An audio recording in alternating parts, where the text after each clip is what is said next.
Welcome to part 4 of Behind the Scenes of It's Silent in These Halls, the reimagined series, or whatever I'm going to call it.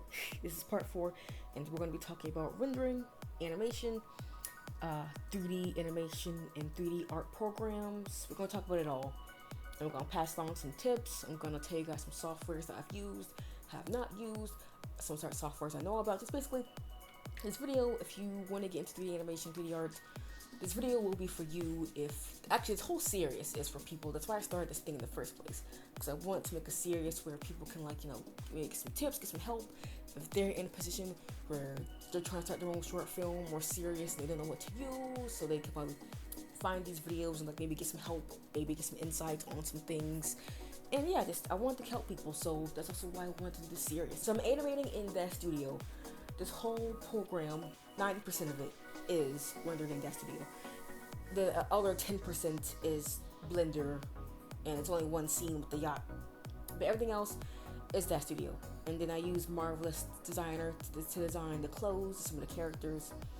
But everything else is pretty much that studio. So it was that studio, Marvelous Designer, Blender, but mostly that studio. And I got some help with animations from Heat, Mixamo, and Dash 3D.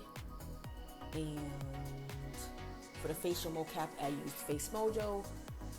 And that's pretty much it. So let's dive into it a bit deeper. So Dash Studio is the main program that I use. So what is Dash Studio? Dash Studio is a 3D application software created. I'll put it in the video somewhere when it was created and founded. But it's been around for years now. I started using it back in 2017. I remember I had like a really like cheap laptop. I think I still have it in my closet somewhere.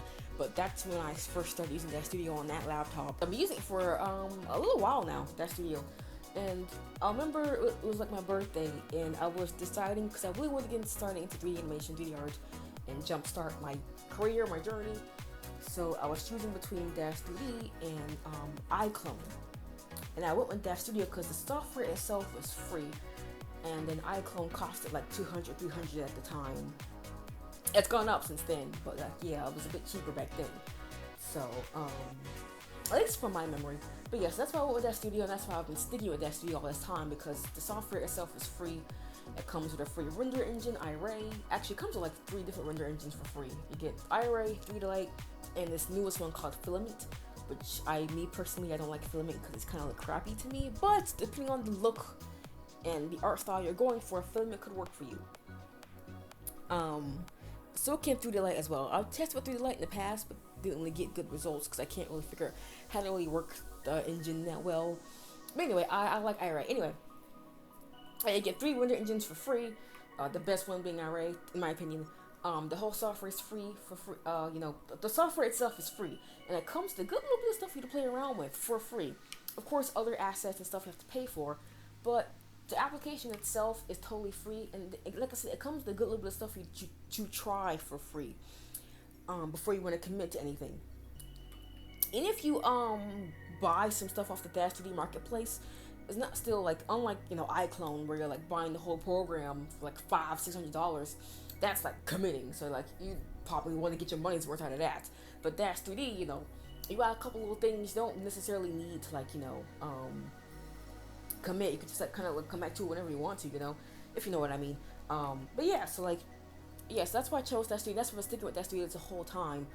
And Dash 3D, it's great if you want to do 3D art. I've used it all this time for my 3D art in conjunction with Blender and Marvelous Designer. Sometimes I take my art from Dash Studio into Blender and then run it out in Blender. Sometimes I can pop up a few artworks where it started in Dash Studio, but I took it over into Blender to finish it off, like either with hair or just the background and stuff like that. I haven't done much animation in Blender because animation in Blender is a little hard for me, especially with using Dash Studio characters. And they tried to make it easier, but I feel like those ways haven't been made easier. But we'll talk about those later. And then I'll pop up some artwork that was just Dash Studio, no Blender or Marvelous Designer involved. So these are artworks that was just Dash Studio. But yeah, so that's why I've been sticking with it for so long, because it's free, and I've paid all this stuff, over the years, I'm like, I paid also, I want my money's worth from the stuff I bought. So, especially with these latest projects, I'm like, if it's possible for me to just do it all in that studio, I'm just do it all in that studio, take my money with all these stuff I bought. So, yeah. But yeah, that studio is perfect for 3D artists. If you want to be a 3D artist, you want to get 3D art, but you don't want to buy something expensive like Maya, or 3ds Max, or Autodesk, or Cinema 4D, or even iclone. You can just start with that studio and build your 3D arts for free, and buy stuff when you want to or when you need to. Lower than, like I said, lower cost than, well, over the years that cost could add up, but depending on how you spend it, like I said, it may not be as high as like something like reallusion, for example, or Autodesk Maya. So I say, if you're a 3D artist and want to have like a simple, easier, like with art, I feel like that studio is perfect for you to get into, and start for like low cost. However, where that studio fails is animation. If you want to get into animation, I do not recommend animating in that studio. Why am I animating in that studio for this project and my last projects? Because again, like I said, money. Because again, it's the only thing I have at my disposal. And yeah, Blender is more free and more capable. But the thing with Blender is I'm using Dash Studio characters and animating with Dash Studio characters. Yes, I use the diffmorphic Dash importer to bring my characters over from Dash to Blender, but the problem with it is, again, like I said, anything else I want to do, like, physics on the hair and the clothing, takes a little bit to kind of figure out, just like it does in Dash Studio. The render time can also increase, because like when I was rendering that yacht, that took like a full 24 hours to render. No joke, like that literally took a full 24 hours to render that yacht on the boat. Only like less than 500 frames, and it took that long. Like, so like, yeah. And I have an RTX 400 series, I think. So I have, one of the best graphics cards you could have, but it still took that long. And that studio would have took a lot less. So there's a couple of things that kind of deterred me away from Blender. It's not your typical stuff, because again, I use Blender a lot for my 3D art, but when it comes to animation, I just don't think it's for me. Even though it's free, I just feel like there's just issues with Blender. I mean, I'm willing to work it out and still give Blender another chance. So I'm using that studio because, again, it's doable. I'm making do. I'm already 3 episodes in to the series using just that studio. So, I'm making do. Again, like I said, that studio, unlike Blender or reallusion, that studio does not have all the animation capabilities, that studio's purpose is like to really streamline animation. Like, you just drag and drop animation and that's it. You can't really do much in terms of like tweaking it to your, like, I mean, you can like turn the head, do stuff with the hands, but like it takes like extra like work in the timeline to work it, and it's not as simple as like Blender or reallusion, where you can just kind of like keyframe it and whatnot, and it'll kind of happen. It takes a little more effort, and it's not as smooth as you would have like with using reallusion or Blender or anything else if you have an easier time with that. There are some things on the Dash 3D's website if you wanted to interested in using it. There's this thing called Rococo Live, where it's compatible with Rococo, and you can basically, with your mocap Rococo suit or with the mocap Rococo Vision Live, there's just AI using a camera to record your motions. You can use that, apply it to your Dash characters inside Dash Studio. So that's one way to kind of get some advanced motions on your characters. There's also facial mocap, Face Mojo, which is what I'm using. We have this is 9, this is 3, this is 8. To apply facial mocap to your characters. That's what I have experience using, and I like it. I do feel like, to a degree, like in order to like really show like emotion in your character's face, you kind of have to exaggerate a bit. Because I'm having trouble like really getting like emotion in my character's face. So I'm really just playing around, seeing like if I exaggerate, is that more better, or if I like maybe just dial it back a bit, is that better? I don't know. But to me, so far from my testing, it seems like you kind of have to exaggerate a bit with your facial expressions for it to read better on the character. At least from my experience. If anyone else has any like tips, feel free to let me know. But like that's what I've experienced so far. Just so I'm passing along to y'all. There's a thing called animation shaders where you can like change the color of something on the timeline. There's also animation, animating oceans and like particles if you're interested in that. There's also spring physics, like animating like physics of breast or earrings or making something wobble. There's that, and of course there's animation presets ready made for you to apply and drag and drop to your character. Like I said, that studio, if you look at something not that's why again, this is kind of like my argument, because Silent Halls is the least ambitious project that I'm working on.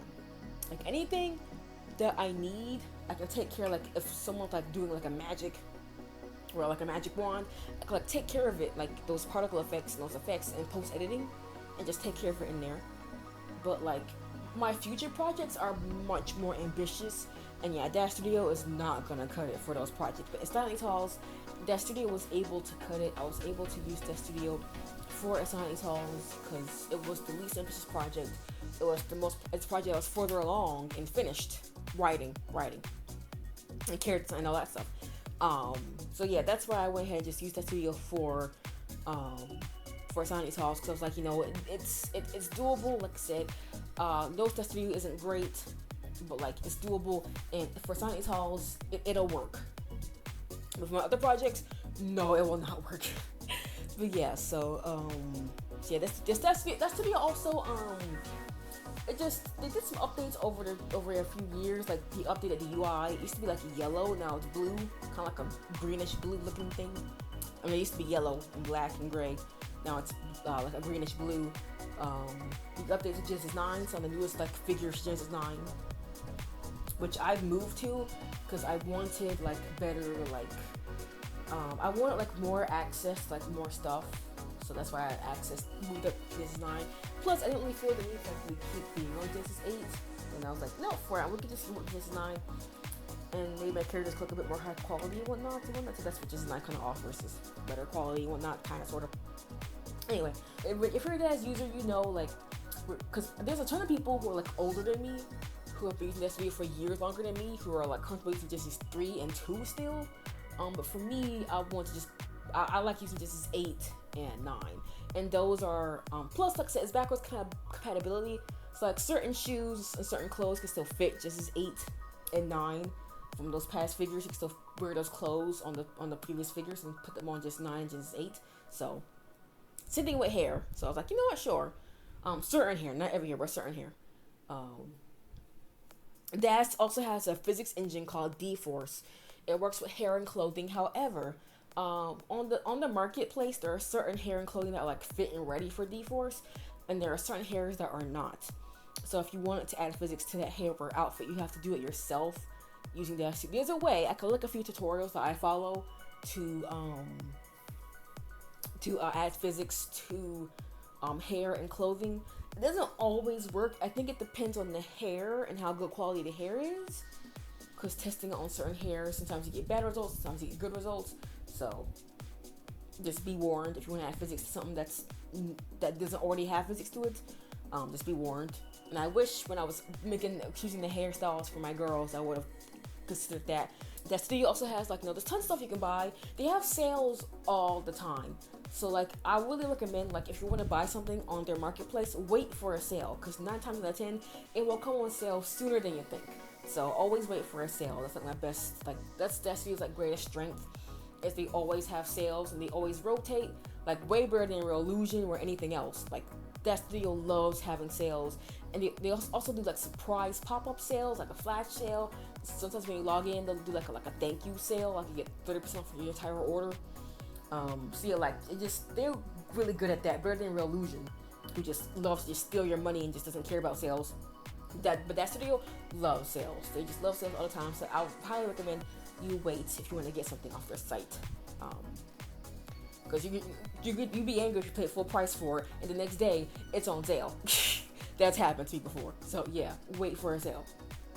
But if you got the money to spend and you can't wait, by all means, I don't let me stop you from doing what you want to do with your money, But yeah, so I think that's pretty much it about that studio. All the pros, all the cons.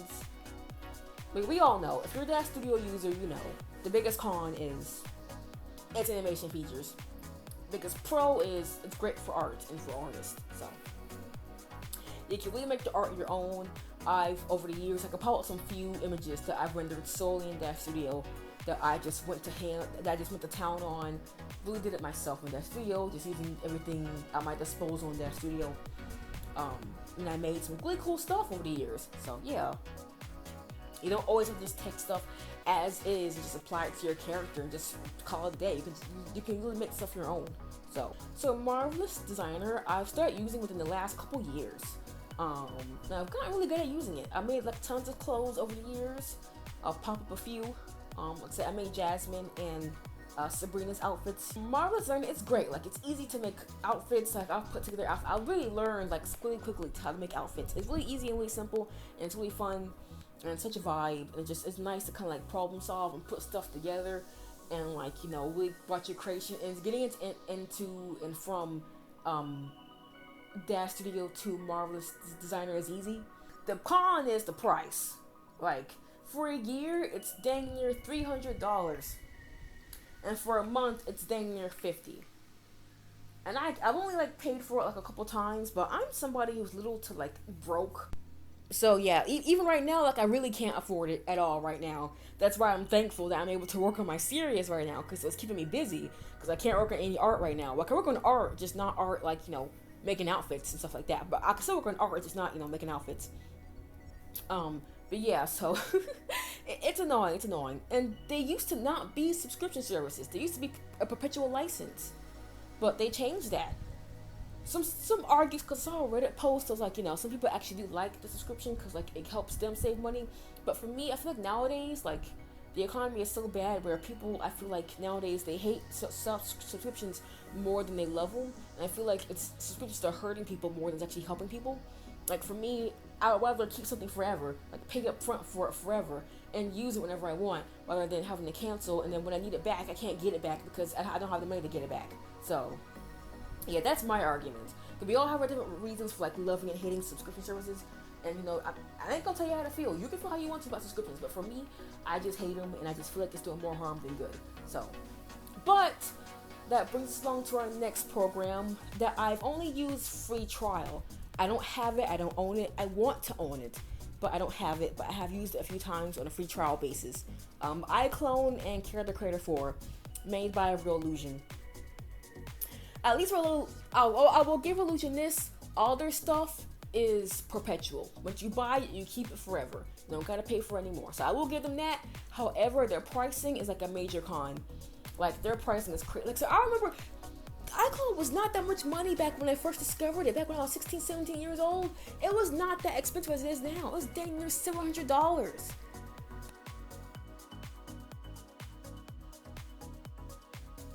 Back then, I believe it was only like $300. Let's be honest. iClone and Character Creator by themselves, they're not worth the full price money that they're worth. Character Creator by itself is probably worth $100, like $99 total.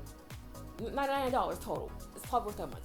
iClone by itself is probably worth like $199 total. But dang near $400 and like $300, like no, the programs by themselves are kind of useless by themselves. But together, if the programs were like combined into each, like just like that studio is, like it would be worth like $500, sure. Probably less than that, to be honest, $300 probably max, in my opinion. But like, yeah, it's not worth the price. Free, it's so cool. The physics for the hair and the clothing, so simple and easy to use. Like it's so easy, but just so evil. And they know it. They know what they're doing. They know what they're doing. They know it. All these companies know what they're doing. It's just evil. It's just evil. It's not even funny. I'm laughing because it's ridiculous. But yeah, so, and of course there's Blender, which is totally free. Of course, there's a site called Blender Market, which is now called Super Hive. But yeah, you can buy stuff if you need to. So like make stuff easier for you off that site if you want to. But other than that, Blender is totally free. But the problem is, it is a learning curve. I always watch tutorials when I'm lost, because I'd be so confused on what to do and how to do it. I can never like really navigate it that well. But I've been using it for a few years now. almost as long as I've been using that studio for. So, but I wouldn't call myself advanced or a pro. I'm still like pretty much like kind of like intermediate or beginner, um, but I haven't had a bad time in Blender. I've loved everything I created in Blender. But yeah, the con is, like I said, it's, a learning curve. People hate the NLA thing, which is why they refer on animation layers from the market to make cleaning up motions and animating easier. And like I said, doing particle effects and all that stuff can take some time, which is why, like I said, if you would rely on add-ons, no one will blame you. Like I said, when you're making a project, your goal is always to make things easier as possible. Doing stuff all yourself, of course, without any AI help. But that brings us to our next topic, which is AI. However, okay, so over the years, AI has really taken over, but it can be good and it can be bad. However, I feel like some of the good is coming from sources like deepmotion, quickmagic, Radical, or Coco Vision. And these are sites that use AI to turn your emotions into motion capture. Basically, you set up a camera, record yourself doing a motion, and all these services, and also Plask is another one. You record yourself doing a motion with your camera, upload that video to their services, and they will turn it into a motion using AI. So I think it's a good use of AI. I don't think it's taking away anything from anybody. Because even still, you would still need to clean it up, to make it look perfect, and take away any feet jitters or anything like any arm obstruction or body obstruction. So you still need like human help, but like you wouldn't need to like afford like $100,000 on a mocap suit. You could just buy one of these services for cheap. It's a subscription, it sucks, but at least with subscription, it's a little less than buying a mocap suit. Over the years, it would add up maybe to the full cost of a mocap suit, but in the instance, like you go to cancel when you don't need it anymore, and like with a mocap suit, you spend like $1,000 million for a mocap suit to record motions when all you need is just AI mocap, record yourself doing a motion, dancing, whatever. So you still need human help. It's not just AI doing everything for you. It's just turning it into a mocap to apply to your character for you. So it's still like doing human stuff, like because you're still using your body to record the motions, and you're still gotta use your hands to clean up the mocap. So it's still like, it's not taking, for me personally, I don't think AI mocapture is taking away anything from anybody. I think it's helping, especially people like me, who's just one person doing all of this. Like, I'm just one person doing all of this. So using something like quickmagic or deepmotion is like really helpful for me.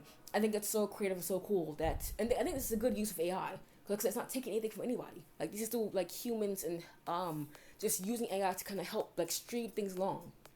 Especially for people, if like a small team with one person working on something, it can be really helpful for them, like to get something out quicker and like to produce something quicker, rather than just using AI to do everything. Because there's AI services. There's like a video I watched where like you can literally like upload like an image of that studio and it'll animate it for you, like without any human help at all. It's just the AI doing everything. And for me, I'm just kind of like, that just... The emotion also has compatibility with Dash Studio. So if you're a Dash Studio user and you want to use one of those services, the emotion is compatible. So they have a video on their YouTube channel on how to work it. So above all, my greatest thing is just like, use what you're comfortable using. Like, do not use anything because someone's pressuring you to. That goes for anything. Like a video game or music. Don't listen to it because you feel pressured to. Don't play it because you feel pressured to. Always play it if you're comfortable and it interests you. Same thing with 3D art, like 3D animation. Use it because you want to. Pay for it because you want to. Because you think it'll help you. And because you think it's the best thing for your project. So, yeah. So there's also Cinema 4D, like, and Autodesk Maya and Houdini. Those like top dog. I don't know anything about those, but I know like a little bit about them, but I know they're also pretty expensive too. But just to list a few other ones, there's also Akara, which is like a sister program to Dash Studio. That I know. Also something called Bryce that you can use for environments on the Dash 3D website. There's also called Poser, I believe. Poser, like also under the sister program to Dash Studio. At least these companies would do better. Like they know. And there's no excuse. Other than money grubbing, money greeting. Yeah. So yeah, that's it for this video on animation and rendering. Like I said, I've been Heat. Oh, also Heat is another program that's compatible with that studio. It's literally a plugin for free that you can get on that studio website. Just download it for free. And literally you have like thousands of motions at your leisure for free. You just apply it to your figure in that studio, and you're good to go. The problem is when you're moving it around, you do have to kind of do some tweaking, because whenever I move my figures around, like if they're walking or even just standing, I have to like delete the keyframes from the transform, and then go to the ending of the motion and then post them where I want them to be, and then just leave them there, and then it's kind of weird. I don't know any other way around that. I would love to know there's another way around that, because right now I can't really find another way around that, but like that's what I have to do whenever I'm using Heat. But Heat is pretty cool though. It is nice. I just wish that was something that could be easier to deal with. Of course, Mixamo. Everybody knows about Mixamo. Oh, if you're a DAZ user and you want to bring your figures from DAZ to Blender, there's the Diffymorphic DAZ importer that I talked about before. It's for free. It's a free plugin add-on. You just download it from the blog post website. Follow the things to set it up, and you're good to go. Really intuitive. It brings over the characters nice. Sometimes you do some tweaking, like on the materials and like on the mesh. Sometimes I had like issues with the clothing going through the mesh, and like some poke through basically. And it's some hair issues, but other than that, it comes over pretty good. And also bring over environments and motions. If you want to get facial mocap, the plugin has this tool. We can use Live Link, the Unreal Live Link facial mocap from the App Store. You can use that to apply your motions to your character, facial mocap to your character. It works pretty well. I haven't used it much, but I have used it. And yeah, you can also use like face cap as well. There's a couple options in there for you to use for facial mocap. And like I said, it's easy to bring over motions. You can just import action, apply it. There's also DAZ to Blender Bridge, which is DAZ's official way to bring over DAZ characters into Blender. However, over the years, I've actually kind of trouble working it. It's not as reliable as the Diffymorphic DAZ importer is. In my personal opinion, I don't think it's worth it. I think it's more trouble than it's worth. It does come over really nicely, but however, I feel like the figures come over more heavy, more than and more like polygons and more high tech than more high res than the other plugin. So I don't know if this way is still available, but I think it's called like Teleblender or Casual. Something like that. It's really old, but I don't know if it still exists. But like if you're interested in that, you can go try and find it. But yeah, of course, also the typical way, like inputting an FBX for OBJ, but that just gives you like really bad results. So I don't recommend doing that. But if you can figure it out, by all means. But yeah, so that's basically it for this part. The next part will be how editing is, just stuff like that, editing. Yeah. That's it.